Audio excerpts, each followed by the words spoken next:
Surrounded by mountains, Sarajevo once became a sniper nest during the siege of the city in the 1990s. Thousands of civilians were shot from these very hills, then held by Bosnian Serb forces. Now it's alleged some of those bullets were fired not only by soldiers, but by foreigners who paid to come here for the pleasure of shooting and killing people in the city. What we can say is that there were certainly civilians who shot at the people, at the population of Sarajevo, paying for this kind of activity.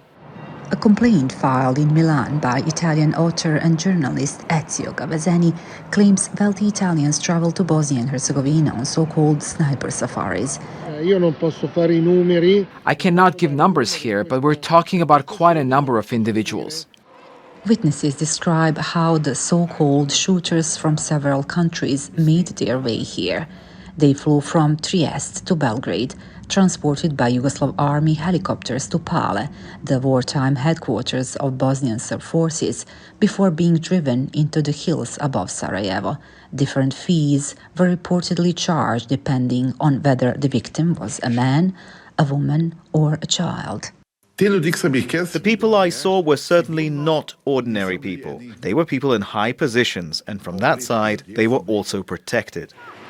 Gavazzeni says he revisited the case after watching a documentary co-produced by Al Jazeera that exposed claims of foreign involvement.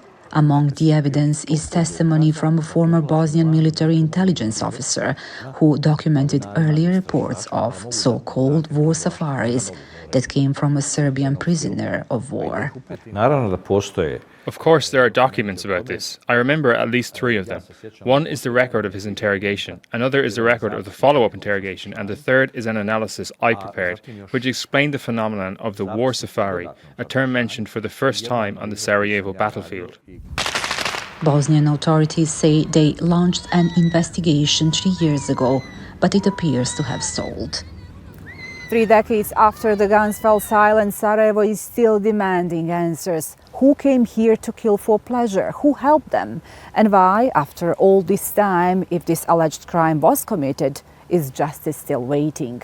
Arduana, Prebinya, Al Jazeera, Sarajevo. Don't miss out. Get the full picture. Subscribe to Al Jazeera for reliable news, expert insight. Like, share, stay ahead.